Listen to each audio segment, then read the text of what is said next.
So now we're going to talk more about Shakespeare. He was baptized on April 26, 1564. Since there are no birth certificates at this time, babies did have some sort of certificate of baptism. So it is believed that his birthday is April 23rd of 1564. He was married at the age of 18 to 26, Anne Hathaway, and she was already pregnant with his first child. He fathered 3 children, 2 girls and 1 boy. His son also died at a young age, and Shakespeare was a part of owner of the Globe Theatre, and he died on April 23rd, 1616. Everywhere else that is known about the world's greatest writer is speculation. Due to the lack of actual evidence of Shakespeare's life, many people have questioned whether he really existed or not.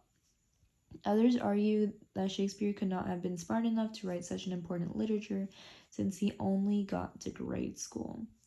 So William Shakespeare was one of 7 children born to John Shakespeare and Mary Arden. He was born in Stratford upon Avon. His family was respected and wealthy, but not noble.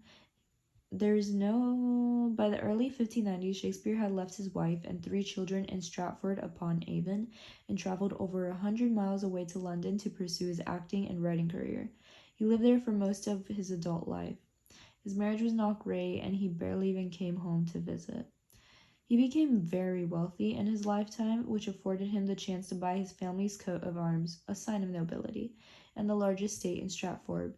His patrons included Sir Henry Wriothesley, Wriothesley, and King James I. Shakespeare had to adjust his writings based on who was in power in England. Under Elizabeth, women were portrayed as strong, Catholicism was mocked, marriage was not made to be the ultimate goal for characters. Under James, the practice of courtiership was mocked, and Shakespeare was freer to fully develop his characters. So Shakespeare was an actor, writer, director, and businessman.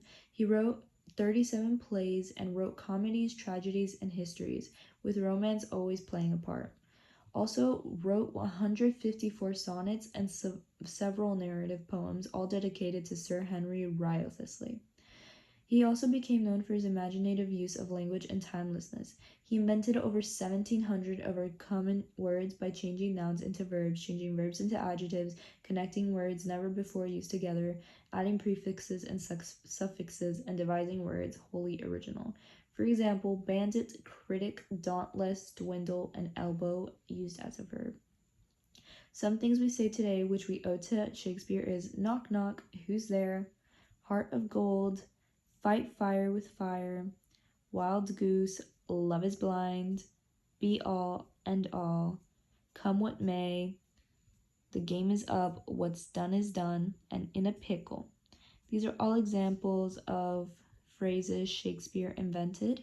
Also, on a side note, the Italian Renaissance influenced the English Renaissance, and Henry VIII is the king at the start of the English Renaissance, and his children ruled most of this period. The era ended soon after all of his children were dead.